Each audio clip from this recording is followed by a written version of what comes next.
Hello and welcome back to A Little Bit Unglamorous. Thank you for joining me. I took a brief hiatus because life, but we're here occasionally on Wednesdays. So I have some pop culture stuff that I've been noting for the last week and a half or so. And first of all, before we get into it, hello, nails. I'm loving the pink on camera, but in person I'm actually ready for some green, I think, for St. Patrick's Day. I have been admittedly such a hermit lately. I feel like I never leave my house, no joke. First and foremost, I have a brand new video on my main YouTube channel that just went live on Monday, which is when I'm filming right now. So it went live this morning. You'll be seeing this on Wednesday. So if you haven't already seen it, my Best of Beauty roundup for the year 2023 went live. And I feel like every year I want to keep it concise, or I'm worried I don't have enough products. But if you look at the product list in the description, there is so many products, so there's definitely something for everyone. I've been doing that video. I actually went back before I started filming because I feel like I've been doing it forever, and I've always told myself if I fail to upload any other video for the entire year, I cannot miss Best of Beauty. And I've been doing it for 7 years straight now, and it's just fun to do for myself. I was actually looking back at some of the old videos, and it's just crazy to see, you know, the evolution of the video and my different looks throughout the years. And for the longest time I felt like I always looked the same, and oh my gosh, my blonde era, and I'm looking back, I'm like, oh, I'm so glad that I made it back to brunette and my hair is finally making a recovery. Can you see my little cute I have a little pearl headband on. You probably can't tell because of the headphones, but I did that today. And weekend recap, what did I do this weekend? I was so drained. I had a nice Saturday lounging. I ended up going out Saturday night, and now that I went out, I feel like I'm good for the next year. I feel like that I'm not really the type of person that wants to go out to bars or anything like that. In fact, I never really was. I was thinking back on it, and even in college or at any sort of well, obviously a company party, things like that, I would always sneak out early and just not say bye, because you know when you say bye to somebody, everybody's like, oh, why are you leaving? And you have to say bye to a million people, and suddenly they don't want you to leave, and it's this whole awkward thing.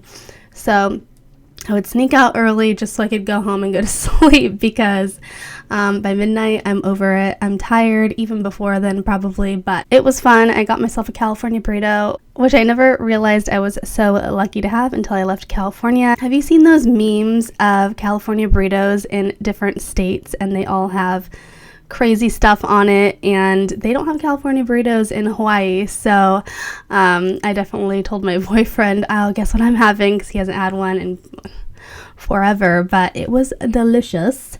I've been making notes all week. There's been some notable pop culture stuff going on, and I remember last I was talking about the Madam Webb movie with Dakota Johnson. I love Dakota Johnson. Of course, everybody knows her from 50 Shades of Grey. And so it kind of drew me to the movie because the previews looked pretty good, but apparently it flopped in the box office. Apparently the preview was the best part of the movie. They weren't in their superhero outfits at all, other than the preview for like 10 seconds. And I think I heard the best part of the movie wasn't even the movie itself. It was Dakota Johnson going on her press tour for the movie, and she is just so chaotic in her responses, and I love her for that. She is so she reminds me of a little bit of Audrey Plaza, a little bit, just very blunt and will tell you how it is, but does it in such a straightforward, flat manner that it's funny, almost dry humor. who remembers the infamous clip when she called out Ellen DeGeneres for Ellen DeGeneres was joking on the show that she wasn't invited to her birthday, and Dakota goes, "You were invited, you just didn't show up." And it was so amazingly awkward. But her interviews were also amazingly awkward. She seemingly, I don't even want to say seemingly, she called out her coworkers. I think the majority of her coworkers were Gen Z, because in the interview, Dakota was saying, yeah, everybody really bonded on the show. There was like a tight-knit group of people, and then there was me. And so Madam Webb flopped, and I was seeing articles everywhere of Dakota Johnson being in Mexico on the beach after all of the terrible box office reviews came out. So I kind of still want to see it. Just, you know, when the internet is talking about how bad something is, and it just makes you want to see it, so that way you can actually understand how bad it is as well, and it's just part of the experience. So maybe it'll come out. Actually, I didn't realize, and apparently Dakota Johnson didn't realize either, that it is not a Marvel movie, Madam Webb. It's a Sony movie. And now I'm not like a comic book person. I, don't really know the difference between the DC and the Marvel. And Sony, apparently has its own thing, but apparently Sony's like way down here and the other two are up top. But apparently the script was the whole thing just didn't hit for people. So last week I saw there's yet another season of Love is Blind on Netflix. I've covered quite a few seasons on here, and I scrolled past the show and I thought, do I really want to dedicate so much time to this again? The first few episodes are generally kind of boring because, when they're just starting to talk in the pods and whatever, so you have to get through the first few until they actually start living together, and then that's when the real drama happens. So I was like, I don't know if I want to watch it this round. I'm so glad I did. I have notes. I binged this in 2 or 3 days. I think Netflix got pretty smart with their popular series by releasing a couple of them, not even just a full season. They'll release like 3 episodes and then in another week 3 more episodes, so that way you're not a psychopath like me and will binge it all in one day. So I'm all caught up. I think the next few episodes are being released on the 28th. So in a few days, is that this weekend? What's today? Today's the 26th. So, when this comes out, I will be watching the rest of the episodes. So if you haven't been living under a rock, you've probably seen all the Megan Fox drama online.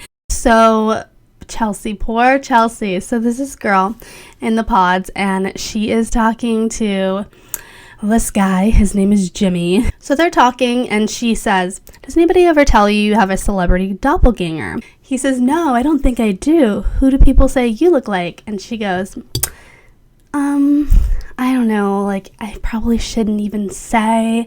He's like, oh, come on, who is it? And she's like, oh, well, it's probably just because of the hair and the eyes, but everybody always tells me, what's her name? Is it MGK, his wife?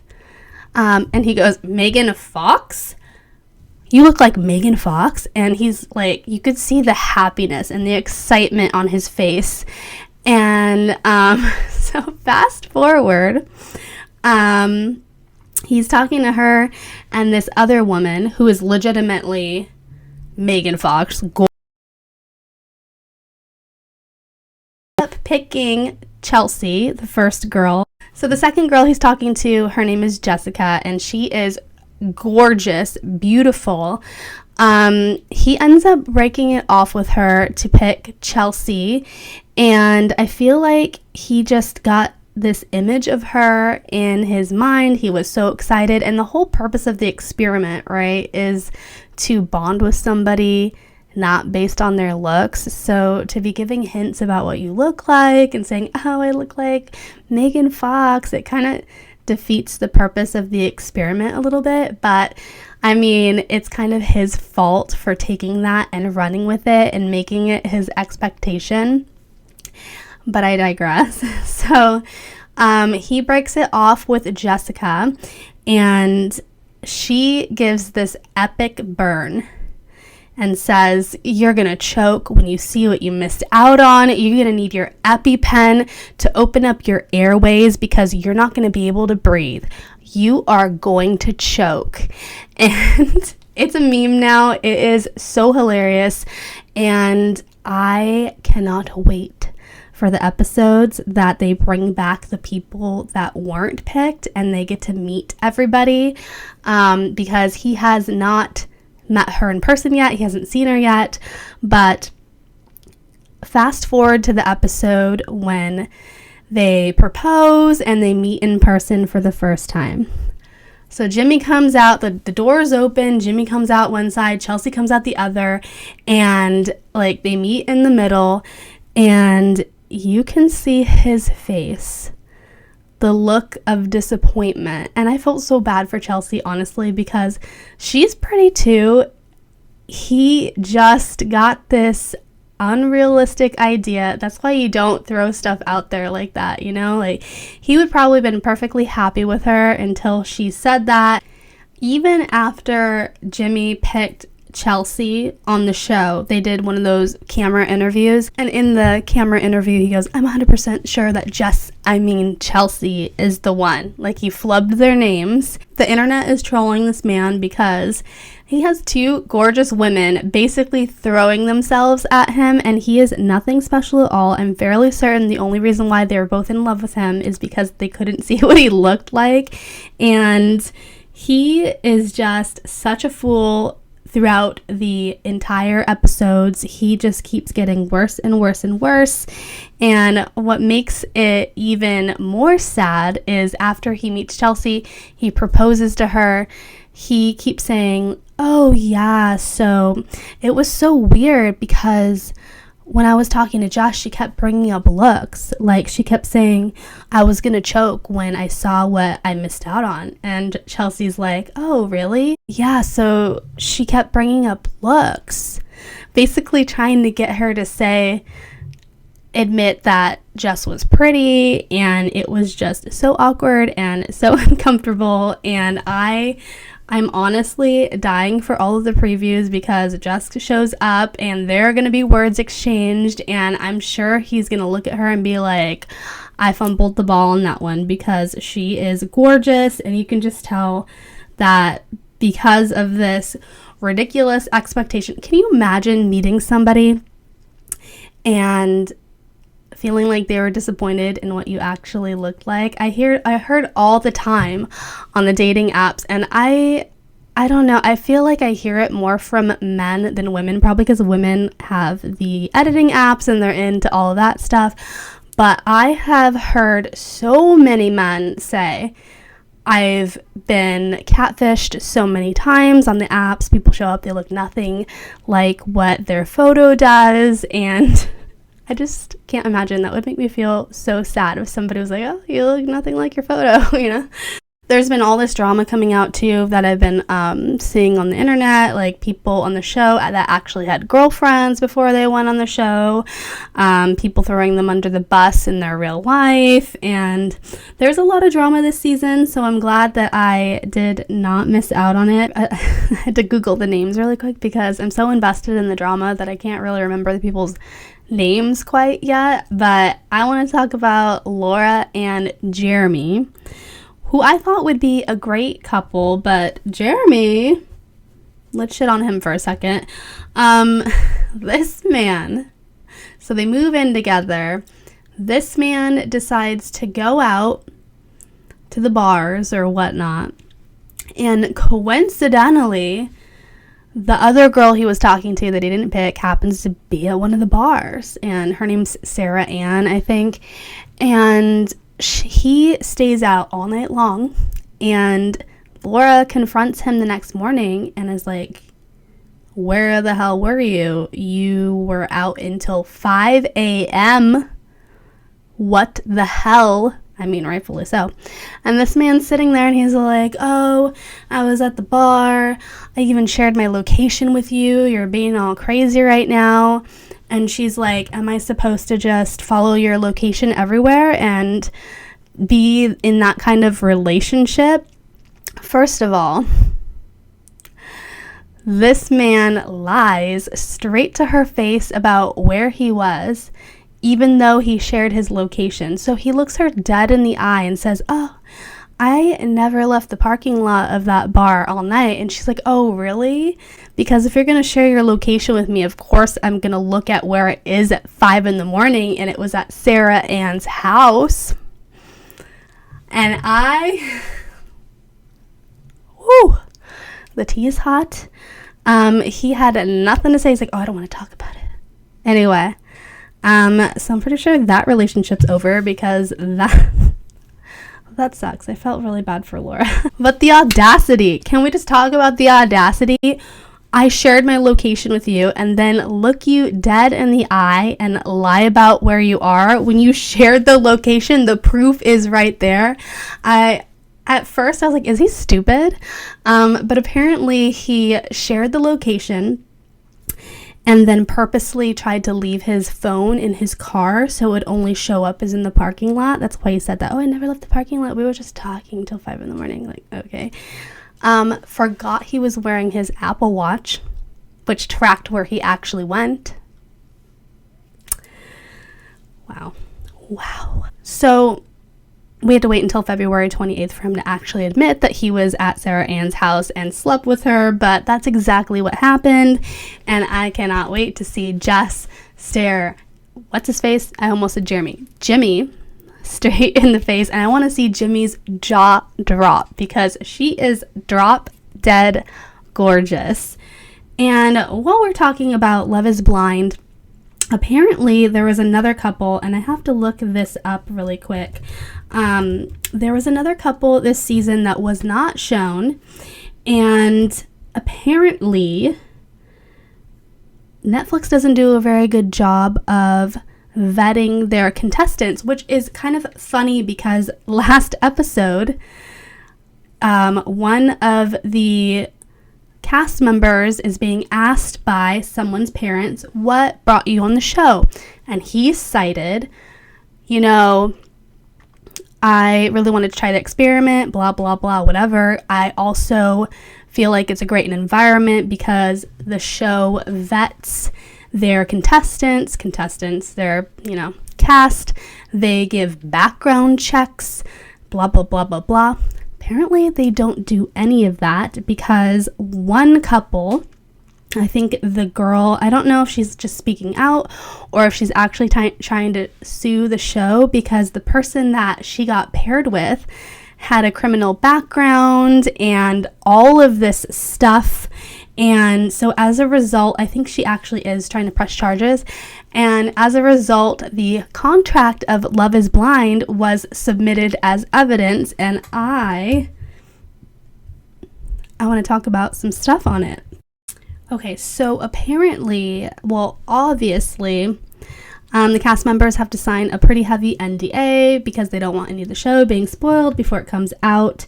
It's filmed quite a bit before it is released. So one notable thing is if you decide to get engaged in the pods, if you propose to somebody and you get engaged, you are required to show up to the altar. You cannot dip out. You can't just show up or they will actually charge you money. And another notable thing is if you say you get married, you leave the show, you decide, this is not for me, you are not allowed to file for divorce until after the show airs.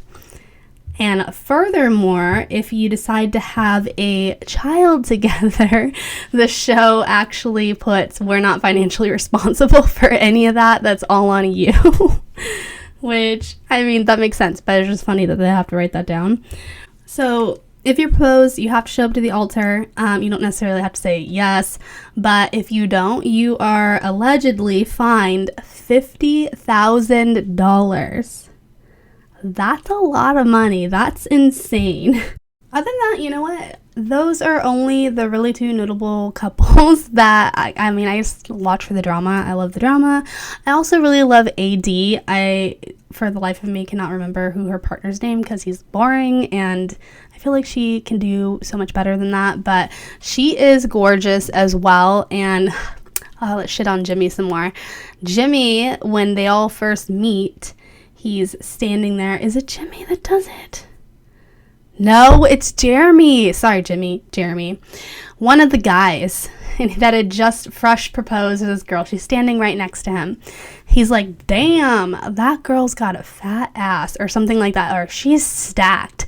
And the girl that he just proposed to is sitting right there looking at him like, what the hell? Anyway, that's my 2 cents on Love is Blind. I am invested now, and you bet your ass I'm going to be binge watching that on Wednesday. When hopefully you're watching this, you can watch this and then binge watch Love is Blind, and we will definitely come back and discuss the reunion. So there's a new aesthetic going around, a coined term. You know, I think you've heard about clean girl aesthetic. There was coastal grandma for a while. The newest trend is called mob wife aesthetic, and I am here for it. I feel like I've been waiting for this for my entire life. Also, when did fur coats become, as I have this one's faux, this is my little Forever 21 fur coat, which I'm obsessed with. But when did fur coats be acceptable to wear, like real ones, as long as they're vintage? So I feel like it's fairly easy to tell the difference between a faux fur coat and a real one. Once you know what they look like, it's very easy to spot the difference.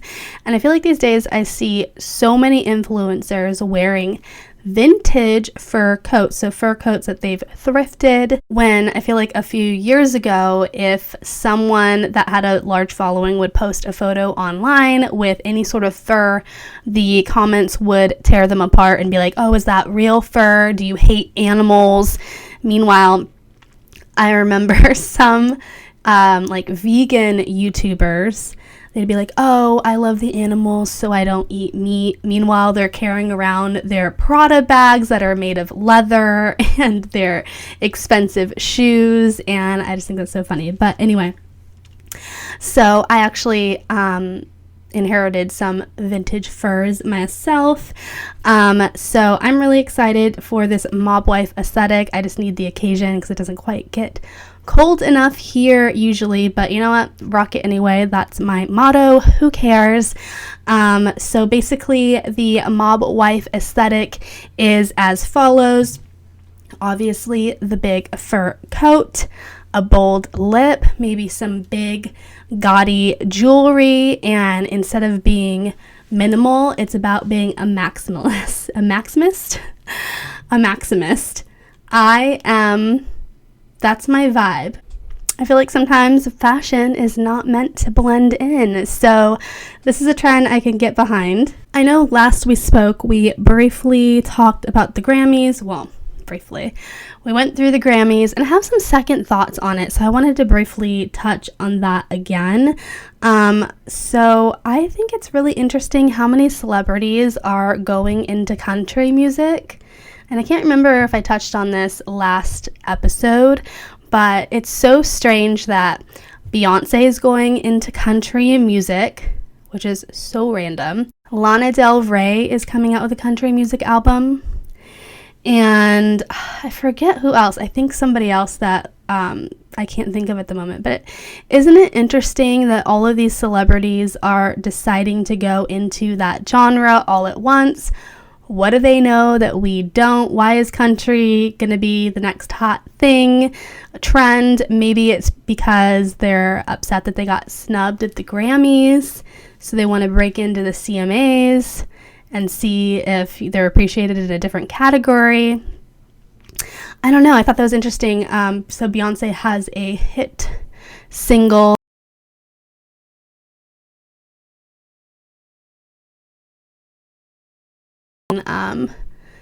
See my boyfriend rolling his eyes right now for the thought of Beyonce having a country album, and honestly, I'm really not that here for it either. I mean, it's a catchy song, but it's giving very much jumping on the bandwagon just to make some money. I also saw a few things out there about Taylor Swift, and I thought they were very notable and interesting, so I wanted to talk about it. I was watching a YouTube video from actually Kaylin Nicholson, and she's a big Swiftie. Every time an album comes out, she does like a listening party, which I want to know how she does that, because she actually plays the songs on her videos. How do you not get flagged? But anyway, she does her first impressions or whatever, and anyway, so she was talking about the Grammys, and I know Taylor has been heavily criticized lately for how she's been acting at some of these award shows. On one hand, there's not caring what anybody thinks and having a good time, and there's going a little bit too far, maybe. Obviously, at the Grammys, people were saying she snubbed Celine Dion, and I really do think that it was because, you know, in the moment, you're winning this award and things are crazy, and it was kind of strange that she dragged Lana on stage up with her when Lana was nominated right beside her and just lost, and Lana was like, no, she did not want to go up there, and Taylor kind of paraded her up on the stage, had her stand in the back over there, and ran up, grabbed the award, and Celine's just standing there behind her too. And then she decides to drop her new album, and it was kind of very ill received, honestly. If the celebrities that they panned to, their faces weren't very impressed.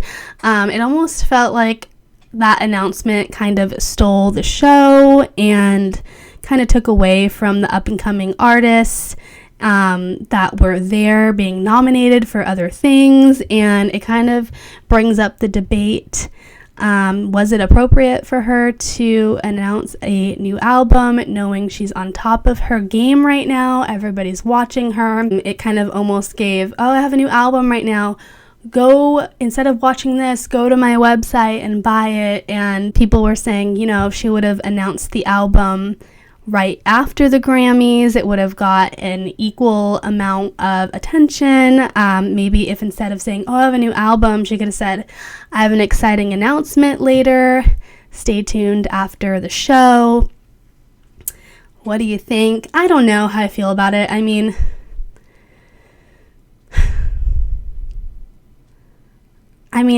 this is the second album now that she's announced at an award show.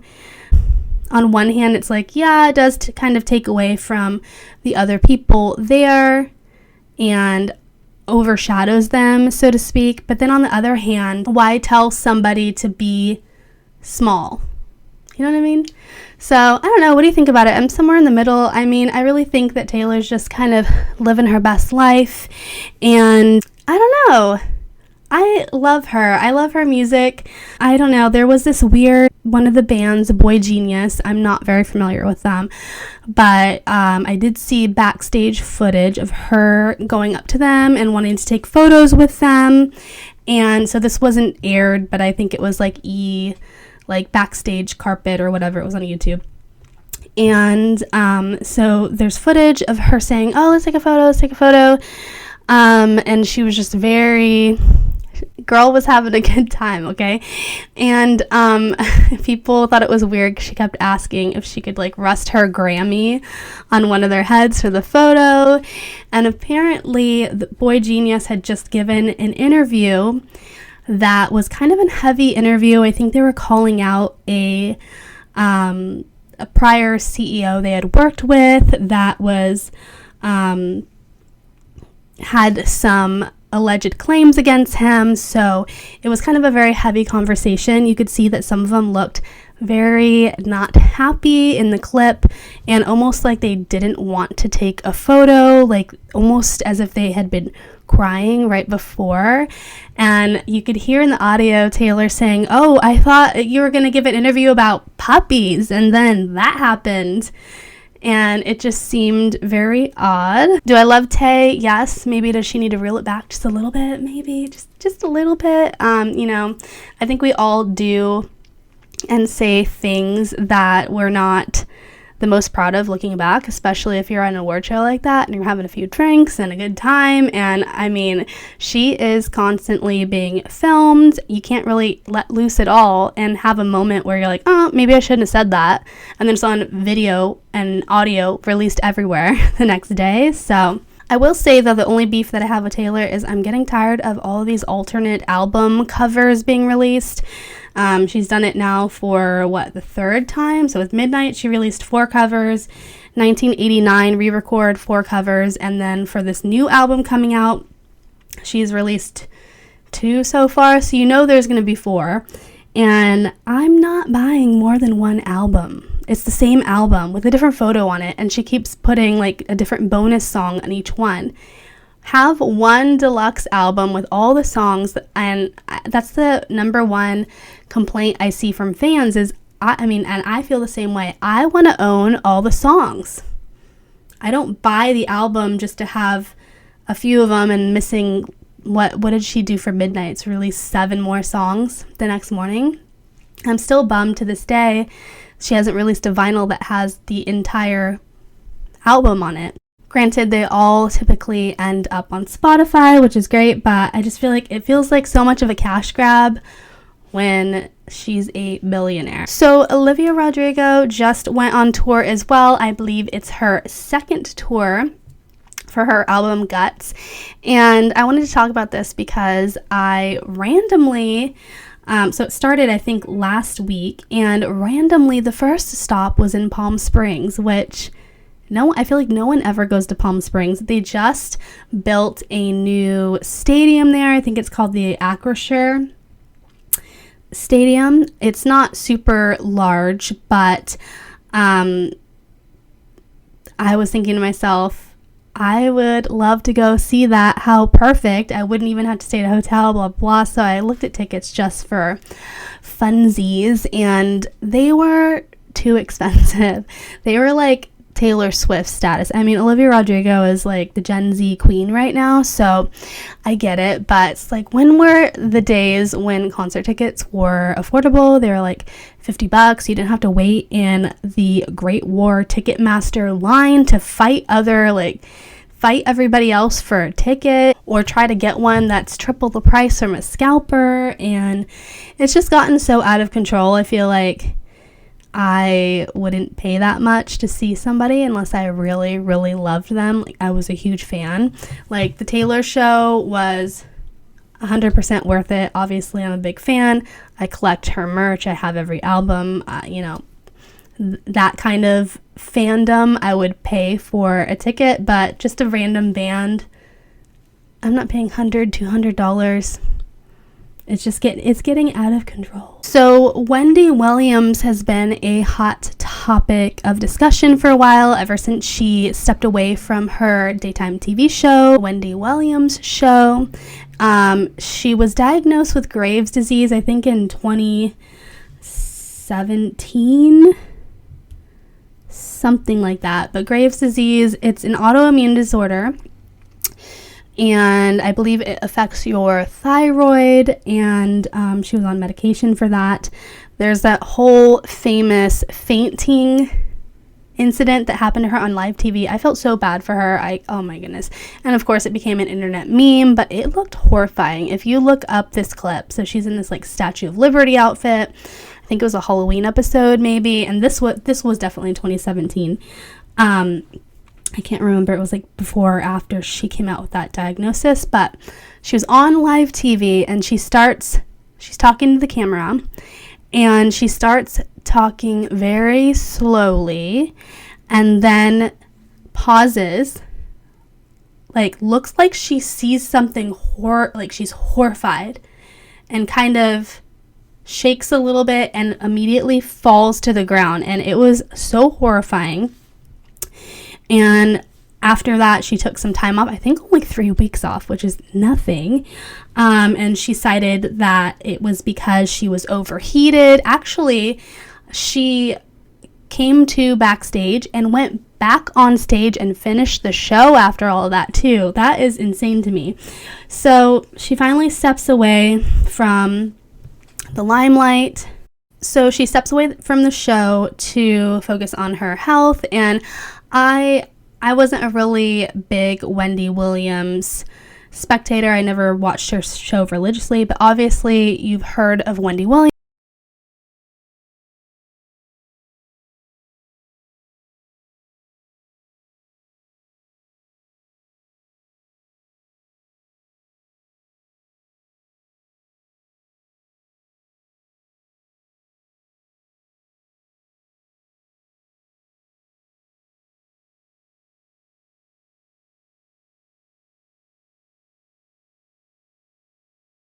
Is so terrible and sad, and apparently there's a new documentary coming out.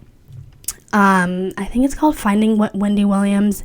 I don't know if it came out a few days ago. It's supposed to be on Lifetime. I kind of want to see it. Supposedly it's being put out by her family, who supposedly hasn't had contact with her. I think she's in a conservatorship, which we all know all about thanks to Britney Spears and Amanda Bynes. And so she's in a conservatorship, but not that is being controlled by her family. It's being controlled by the people that are making money off of her.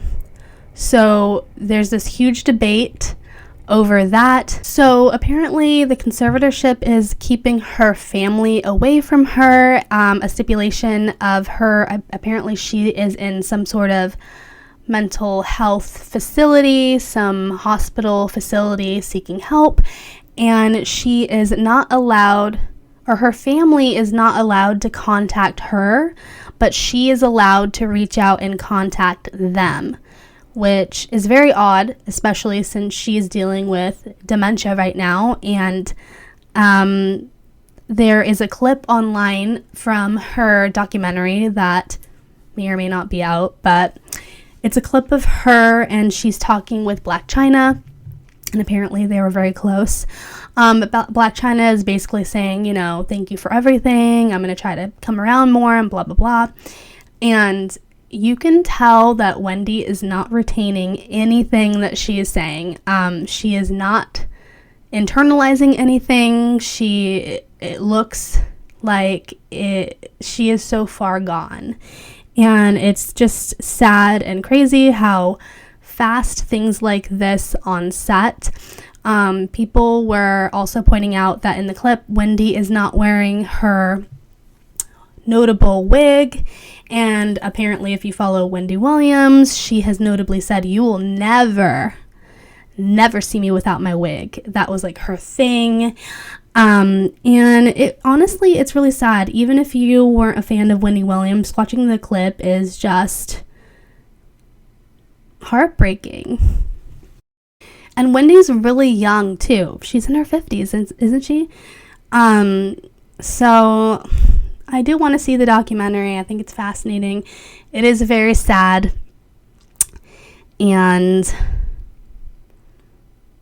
yeah, it's just really, I don't know. I feel like you start getting to an age where you're seeing all of the people you grew up watching get older, and it's such a strange, life is crazy. So I've had a weird, I don't want to call it an obsession, but I've had a weird documentary kick lately, and I've been watching, of all things, documentaries on North Korea. I'm just fascinated by how insane the government is, and all of the, I think it started, my fascination started with this one North Korean defector on YouTube, and she was telling her story. She's very popular. She has 2 books now. Her name is Yeonmi Park, and she told her horrifying story of how she escaped, and she's living life here in America now, and there are quite a few lucky enough to have escaped that are now speaking out. So I kind of fell down the rabbit hole of all that stuff, and my Roman Empire is Otto Warmbier, and he was the student that, I think I mentioned him before, he was the student that decided to travel to North Korea, because you can go on these, I think, tourist trips. They'll take you.